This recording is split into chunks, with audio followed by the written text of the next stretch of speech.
بسم اللہ الرحمن الرحیم الحمد للہ کفا وسلام علی عبادہ الذین اصطفى اما بعد فاعوذ باللہ من الشیطان الرجیم بسم اللہ الرحمن الرحیم اقیموا الشہادۃ للہ وقال فی موضع آخر واعتصموا بحبل اللہ جميعا ولا تفرقوا وكما ورد في الحديث الصحيح قال النبي صلى الله عليه وسلم الراشي والمرتشي كلاهما في النار وقال عليه الصلاة والسلام الخلافة بعدي 30 سنة. قابل احترام دینی بھائی اور عزیزو، انہیں آیات مبارکہ اور احادیث مبارکہ کو سامنے رکھتے ہوئے کچھ باتیں آج کہی جائیں گی کہ ہمارے لیے سرچشمہ اللہ کا بابرکت کلام قرآن ہے اور پیغمبر اسلام حضرت محمد مصطفیٰ صلی اللہ علیہ وسلم کے ارشادات آپ کی ہدایات ہیں. انہی دونوں کو ہم ملحوظ رکھتے ہوئے دنیا و آخرت میں کامیابی حاصل کر سکتے ہیں. یقیناً اللہ تعالیٰ کا بابرکت کلام قرآن، جس کی تلاوت ہمارے لیے باعث اجر و ثواب ہے، اور وہ قرآن جس کو سمجھنا باعث ہدایت ہے، اور قرآنی احکامات کے مطابق عمل کرنا یہ باعث نجات ہے. ہم چاہتے ہیں کہ آخرت میں کامیاب ہوں، نجات حاصل کریں، فوز و فلاح کو پہنچ جائیں، تو ہمارے لیے ضروری ہے کہ اللہ کے بابرکت کلام سے اپنا تعلق مضبوط رکھنے کی کوشش کریں، تلاوت کے اعتبار سے بھی، سمجھنے کے اعتبار سے بھی، اور عمل کے اعتبار سے بھی. یہ قرآن مجید نازل ہوا ہے ہمارے نبی صلی اللہ علیہ وسلم پر. ہمارے نبی صلی اللہ علیہ وسلم مکہ مکرمہ میں اپنے زندگی کی 53 سال گزارے ہیں. 53 سال کے بعد حضور صلی اللہ علیہ وسلم ہجرت کر کے مدینہ منورہ تشریف لے گئے ہیں، اور وہاں آپ علیہ الصلوۃ والسلام نے 10 سال زندگی آپ نے گزاری ہے. حضور پاک علیہ السلام کا زمانہ بڑے خیر و برکتوں کا زمانہ تھا، انوار و برکات کا زمانہ تھا، بڑے چین و سکون کا زمانہ تھا.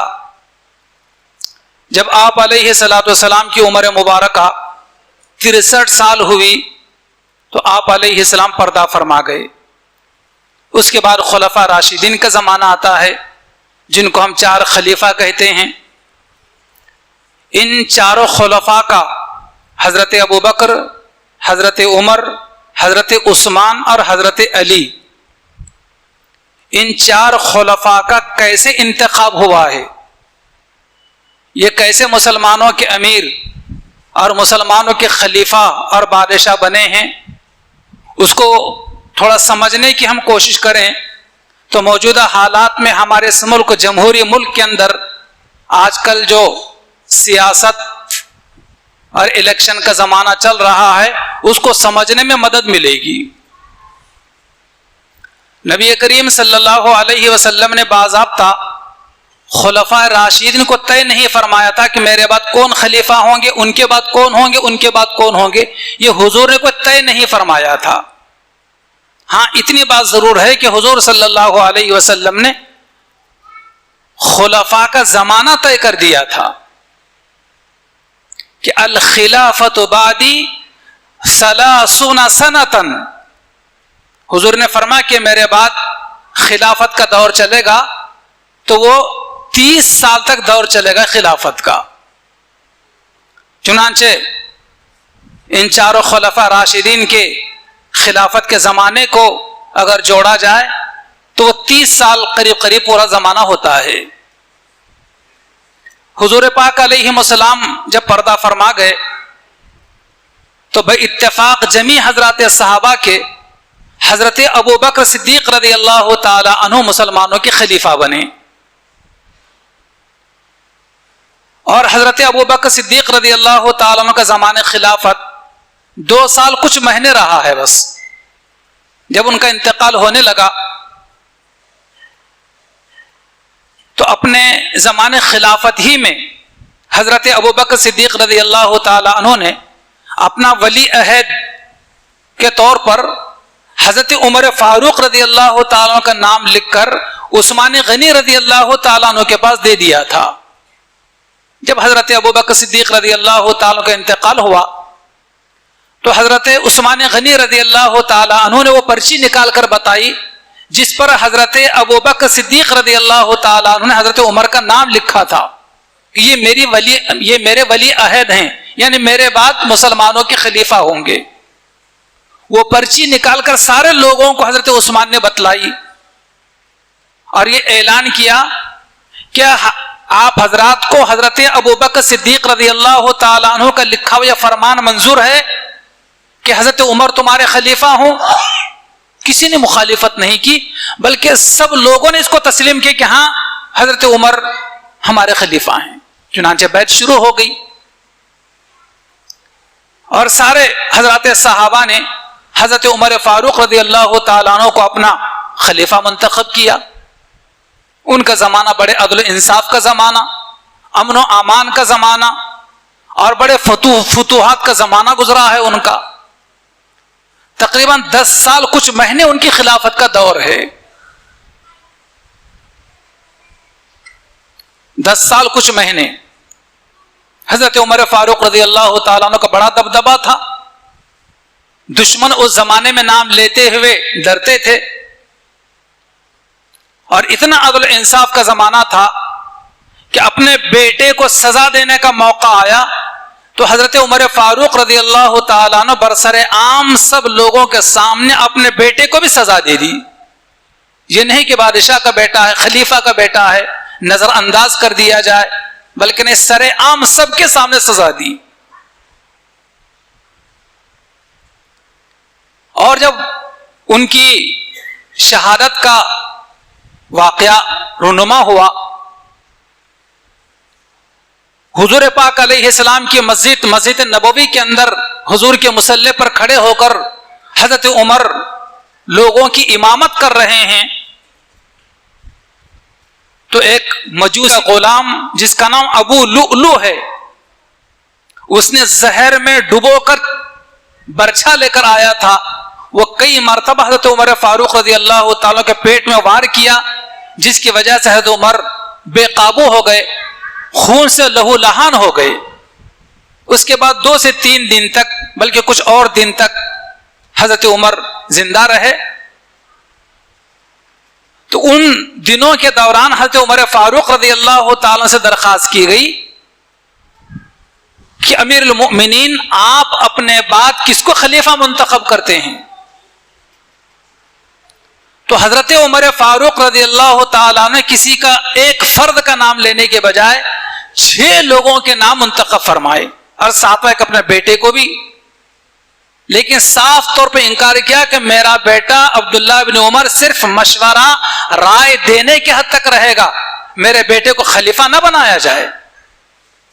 اصل 6 ہی لوگ تھے، 7ویں وہ بیٹے تھے رائے مشورے کی حد تک صرف، لیکن سختی کے ساتھ منع کیا تھا کہ میرے بعد میرا بیٹا خلیفہ نہ بنے. چنانچہ حضرت عمر فاروق رضی اللہ تعالیٰ کی شہادت ہو گئی، ان کو دفن کیا گیا. اس کے بعد ان 6 لوگوں کو جو منتخب کیا گیا تھا، ان 6 لوگوں میں ذمہ داری دی گئی خلیفہ کو منتخب کرنے کی حضرت عبد الرحمن ابن عوف کو. ان 6 لوگوں کے نام بھی میں بتلا دیتا ہوں. ایک تھے حضرت عثمان، دوسرے حضرت علی، یہ دونوں حضور کے داماد ہیں. تیسرے حضرت عبد الرحمن ابن عوف، اور چوتھے حضرت طلحہ، 5ویں ہیں حضرت زبیر، اور 6ٹھے ہیں حضرت سعد. یہ 6 اصل لوگ تھے.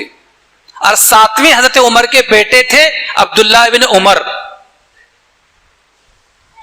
تو یہ 6 لوگ اصل ذمہ دار تھے.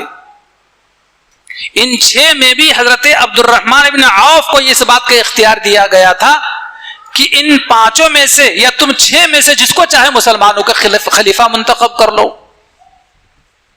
تو حضرت عبد الرحمن ابن عوف رضی اللہ تعالیٰ عنہ نے اپنی فراست سے ایسا کمال کر دیا انہوں نے کہ 6 لوگ 7 لوگ ایک بیٹھ گئے اور بیٹھنے کے بعد کہا کہ ہم 6 لوگوں میں سے 3 لوگوں کے حق میں دستبردار ہو جائیں. دستبردار اردو کا لفظ سمجھتے ہیں نا, اپنے آپ کو الگ کر لیں کہ ہم خلیفہ ہونا ہم کو منظور نہیں ہے, صاف صاف یہ مطلب. حضرت عبد الرحمن ابن عوف نے کہا کہ ہم 6 سے 7 لوگ یہاں بیٹھے ہوئے ہیں. حضرت عبد الرحمن ابن عمر وہ جو صرف مشورے کے حد تک 6 لوگ ہیں, تو ان میں سے 3 لوگوں کے حق میں دستبردار ہو جائیں کہ ہمیں خلیفہ بننا منظور نہیں ہے. چنانچہ حضرت طلحہ عبد الرحمن کے حق میں دستبردار ہو گئے, اٹھ کر چلے گئے. کتنے بچے؟ 5 بج گئے. تو حضرت زبیر رضی اللہ تعالی عنہ حضرت علی کے حق میں دستبردار ہو گئے اور اٹھ کر چلے گئے, مجھے خلیفہ نہیں بننا ہے. اور حضرت سعد رضی اللہ تعالی عنہ حضرت عثمان غنی رضی اللہ تعالی کے حق میں دستبردار ہو گئے اور کہا کہ مجھے خلیفہ بننا منظور نہیں, حضرت عثمان اس کے ذمہ دار ہیں.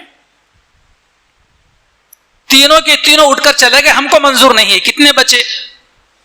صرف 3 لوگ بچے, حضرت عبد الرحمن, حضرت علی اور حضرت عثمان. اب ان 3 میں سے کسی ایک کو خلیفہ بنانا تھا. تو حضرت عبد الرحمن ابن عوف رضی اللہ تعالیٰ عنہ نے حضرت علی رضی اللہ تعالیٰ عنہ سے پوچھا کہ علی, کیا تم کو مسلمانوں کا خلیفہ بننا, حکمراں بننا اور امیر بننا منظور ہے؟ کہ تم خلیفہ بنو گے؟ تو حضرت علی رضی اللہ تعالیٰ عنہ نے صاف انکار کیا کہ میں خلیفہ نہیں بننا چاہتا, مجھے کوئی اس میں دلچسپی نہیں ہے. پھر حضرت عبد الرحمن ابن عوف رضی اللہ تعالیٰ عنہ نے عثمان غنی رضی اللہ تعالیٰ کے ہاتھ پر ہاتھ دے کر بیعت کر دی اور کہا کہ عثمان, آج سے تم مسلمانوں کے خلیفہ ہو, آج سے تم مسلمانوں کے امیر المؤمنین ہو. حضرت علی بھی وہیں تھے, انہوں نے بھی فوراً بیعت کر لی کہ ہاں ٹھیک ہے, مجھے یہ بات منظور ہے کہ حضرت عثمان مسلمانوں کے خلیفہ ہوں. پھر باقی سارے لوگوں میں اعلان ہوا, باقی سارے لوگ آئے, سارے لوگوں نے عثمان غنی رضی اللہ تعالیٰ کے ہاتھ پر بیعت کی اور ان کو اپنا خلیفہ کہیے, امیر المؤمنین کہیے, بادشاہ کہیے, حکمراں کہیے, جو بھی کہیے, ان کو ہونا تسلیم کر لیا. اس طریقے سے عثمان غنی رضی اللہ تعالیٰ عنہ مسلمانوں کے خلیفہ بنے اور ان کا زمانہ خلافت تقریباً 11 سال 11 مہینے ہے. حضرت عثمان جو حضور پاک علیہ الصلوۃ والسلام کے داماد تھے, ان کا زمانہ خلافت 11 سال 11 مہینے کچھ دن رہا ہے. کیا خوبیاں تھی, کیا کمالات تھے. دیکھیے حضرت عثمان غنی رضی اللہ تعالیٰ عنہ کے اندر کہ اپنے بیٹی حضرت رقیہ کا نکاح ان سے کر دیا. جب حضرت رقیہ کا انتقال ہو گیا تو حضور صلی اللہ علیہ وسلم نے اپنی دوسری بیٹی کا نکاح ان سے کر دیا. لیکن 6 لوگوں کو حضرت عمر نے منتخب کیا تھا کہ تم 6 لوگوں میں سے کسی کو امیر منتخب کر لیا جائے, خلیفہ منتخب کیا جائے. لیکن 6 کے 6 لوگوں میں سے کسی نے بھی دعویٰ نہیں کیا کہ مجھے خلیفۃ المسلمین بنایا جائے, مسلمانوں کا خلیفہ بنایا جائے, بلکہ ہر ایک نے دوسرے کو قابل سمجھ کر دوسرے کے حق میں دستبردار ہو گئے اور پیچھے ہٹ گئے. محترم بزرگوں اور دوستو, حضرات صحابہ کا یہ اسوہ اور یہ طریقہ ہم رہتی دنیا تک کے مسلمانوں کے لیے قابل عمل ہے, قابل تقلید ہے. کیسے قابل تقلید ہے؟ جیسے اس زمانے کے اندر خلافت جو منتخب ہوتی تھی وہ بیعت کے ذریعے ہوتی تھی. آج ہمارے ملک میں اور دنیا کی دیگر ممالک کے اندر جو ہے, جمہوری ممالک کے اندر الیکشن ہوتا, باضابطہ ووٹنگ ہوتی ہے باضابطہ, اور ووٹوں کے ذریعے سے کسی کو اپنا سربراہ منتخب کیا جاتا ہے. لیکن آج مشکل یہ بنی ہوئی ہے کہ ہر کوئی دعوے دار ہوتا ہے کہ ہمیں منتخب کیا جائے, ہمیں ووٹ دیا جائے, ہمیں سربراہ بنایا جائے, چاہے قابلیت ہو چاہے قابلیت نہ ہو. اگر ہم سے قابل کوئی آدمی اگر میدان کے اندر موجود ہے تو جو کم قابلیت رکھنے والا آدمی ہے وہ بالکل اس کو تیار نہیں ہوتا کہ میں دستبردار ہو جاتا ہوں, آپ اس کو ووٹ دے دیجیے, یہ میرے سے زیادہ اچھے طریقے سے اسمبلی میں جا کر نمائندگی کر سکتا ہے. کوئی دستبردار ہونے کو تیار نہیں, اللہ ماشاء اللہ کہیں ہو تو بڑا قابل مبارکباد ہے وہ آدمی اور وہ مسلمان. جیسا کہ کچھ خبریں دیگر ضلعوں سے آئی ہیں کہ اگر فلاں صاحب کھڑے ہیں تو ٹھیک ہے, میں ان کے حق میں دستبردار ہو جاتا ہوں اور میرا ووٹ بھی انہی کو ہے. تو اس میں عافیت ہوتی ہے, اور اس میں خاص طور پر یاد رکھیے اللہ کی مدد شامل حال ہوتی ہے. محترم بزرگوں اور دوستو, دوسرے کی دنیا بنانے کے لیے اپنی آخرت اجاڑنے کا کام مت کیا کیجیے. پیغمبر اسلام صلی اللہ علیہ وسلم کا فرمان ہے, بڑا نقصان میں ہے وہ آدمی, بڑے ٹوٹے اور گھاٹے میں ہے وہ آدمی جو دوسروں کی دنیا بنانے کے لیے اپنی آخرت خراب کر لیتا ہے. اس کی تو دنیا بن جائے گی لیکن تیری تو آخرت خراب ہو جائے گی نا. تو اس سے محترم بزرگوں دوستو باز آنے کی ضرورت ہے. محترم بزرگوں دوستو, حضرات صحابہ کا اسوہ ہمارے سامنے ہونا چاہیے کہ کبھی قوم کے مفاد کے لیے اور قوم کے فائدے کے لیے اور مذہب اسلام کے تحفظ کے لیے اگر کبھی ہمیں 2 قدم پیچھے ہٹنا پڑے تو ضرور ہٹ جانا چاہیے. اللہ تبارک و تعالیٰ دنیا بھی دیں گے اور آخرت بھی سنوار دیں گے. اور ساتھ ہی ساتھ اپنے جیب کے چند پیسے خرچ کر کے اپنے آٹو کے ذریعے, اپنے 2 ویلر کے ذریعے, اپنے 4 ویلر کے ذریعے ہمارے محلے کے ضعیف لوگوں کو, بیماروں کو, عورتوں کو اگر آواز دے کر گھر کے باہر نکال کر اگر وہاں سینٹر تک پہنچا سکتے ہوں تو یہ بڑے اجر و ثواب کا کام ہے. ہر گھر میں گاڑی نہیں ہوتی اور ہر گھر میں کچھ نہ کچھ ضعیف لوگ, بوڑھے لوگ ہوتے ہیں جو اپنے پیروں پر چل کر وہاں تک نہیں جا سکتے. ایسے لوگوں کی مدد کی جائے, ایسے لوگوں کو سپورٹ کیا جائے, یہ بڑے اجر و ثواب کا کام ہے یہ. اور ووٹ ڈالنا ایک مذہبی فریضہ ہے, آپ اس کو یوں ہی نہ سمجھیں. اچھے نمائندوں کو اسمبلی میں بھیجیں گے جو ہماری نمائندگی کر سکے, ہماری دعاؤں کی ضرورت ہے, وہیں پر ساتھ ساتھ ہمارے ووٹ کی بھی ضرورت ہے. اور اس کے بعد دوسرا کام, اگر آپ کے پاس میں ووٹر آئی ڈی کارڈ نہیں ہے, الیکشن کارڈ اگر آپ کے پاس موجود نہیں ہے, تو بعض لوگ چونکہ سال میں 1 مرتبہ بلکہ 5 سال میں 6 سال میں 1 مرتبہ اس کو استعمال کرنے کی نوبت آتی ہے, کہیں ڈال دیتے ہیں گم ہو جاتا ہے, یا کہیں ایسے جگہ رہ جاتا ہے جو عین وقت پہ ملتا نہیں ہے. اور وہ نہیں ملتا تو ہماری گھر کی بہنیں گھر کے باہر نے وہ کارڈ ہی نہیں الیکشن کارڈ, تو ووٹ کیسے ڈالیں گے, یہ سوچ کر خاموش بیٹھ جاتی ہے. بہت سارے بھائی بھی ہمارے اسی امید پر خاموش بیٹھ جاتے ہیں, وہ الیکشن کارڈ ہی ہم کیسے ووٹ ڈالیں گے. نہیں, دوسرے 12 کاغذات آپ کے پاس موجود ہیں, ان 12 کاغذات میں سے کسی کاغذ کے ذریعے سے آپ پہنچ کر ووٹ ڈال سکتے ہیں. شرط یہ ہے کہ آپ کا یادی میں نام ہو. اگر یادی میں نام ہی اگر نہ ہو آپ کا تو بھی نہیں ڈال سکتے, آپ نام ہی نہیں ہے وہاں پر. اتنے کے بعد بتا دیں کہ اگر الیکشن کارڈ آپ کے پاس موجود نہیں ہے تو آپ کو خاموش بیٹھنے کی ضرورت نہیں ہے. آپ کے پاس جو آدھار کارڈ ہوگا, آدھار کارڈ بتا کر بھی آپ ووٹ ڈال سکتے ہیں, اور 12 کاغذات کے ذریعے سے ووٹ ڈال سکتے ہیں آپ. ووٹر آئی ڈی کارڈ اگر نہ ہو کسی کے پاس تو اس کے باوجود آپ 12 کاغذات کی بنیاد پر ووٹ ڈال سکتے ہیں. ایک تو یہ کہ آدھار کارڈ کے ذریعے سے بھی ووٹ ڈال سکتے ہیں. اگر یہ بھی نہ ہو تو پاسپورٹ اگر آپ کے پاس موجود ہو, پاسپورٹ کے ذریعے سے بھی ڈال سکتے ہیں. پاسپورٹ نہ ہو, لائسنس اگر ہو گاڑی کا, ڈرائیونگ کرنے کا, 2 ویلر 4 ویلر چلانے کا, آٹو چلانے کا, اس کے ذریعے سے بھی ووٹ ڈال سکتے ہیں.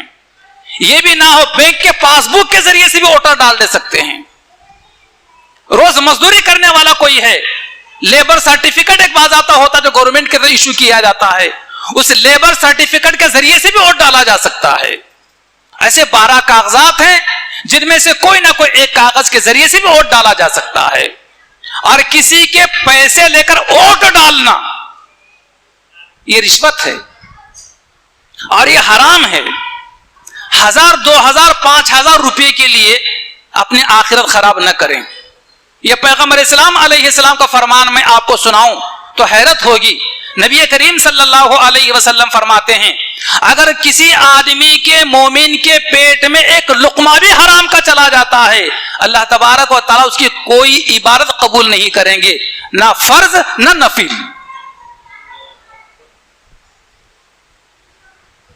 ایک لقمہ بھی حرام کا اگر کسی مسلمان کے پیٹ میں جاتا ہے تو اللہ تبارک و تعالیٰ اس ایک لقمہ حرام کی وجہ سے اس کی کوئی عبادت قبول نہیں کریں گے, نہ فرض نہ نفل. آئیں گے ہمارے دروازے پر دینے والے, صاف کہیے کہ ہمیں ووٹ ڈالنا ہے, ہم آپ ہی کو ڈالیں گے, ٹھیک ہے, لیکن اس کی ضرورت نہیں ہے, آپ اپنے جیب میں رکھیے اس کو. باضابطہ لوگ تلاش میں ہیں کہ کون بانٹ رہا ہے, کون دے رہا ہے, کتنے دے رہا ہے. بہت سارے ہیں لوگ اس قسم کے بیچارے. اگر ان بھائیوں تک میری آواز پہنچ رہی ہو تو دوسروں کی دنیا سنوارنے کے لیے اپنی آخرت خراب نہ کریں. بہرحال 100% ووٹنگ کرنے کی کوشش کیجیے, خود ووٹ ڈالیے, اپنے گھر کی خواتین کو ووٹ ڈالنے پر آمادہ کیجیے. ہمارے پاس چھوٹی گاڑی ہے, بڑی گاڑی ہے, اپنے محلے کے ضعیف لوگوں کو, بوڑھے لوگوں کو اگر وہاں سینٹر تک پہنچا سکتے ہیں تو پہنچا کر ڈھیر سارا اجر و ثواب حاصل کیجیے. اللہ تعالیٰ سے دعا ہے اللہ تبارک و تعالیٰ یہ اسمبلی کا جو الیکشن ہونے جا رہا ہے اللہ تعالیٰ اس کو پرامن طریقے سے ہونے کی توفیق عطا فرمائے. آمین. وآخر دعوانا ان الحمد للہ رب العالمین.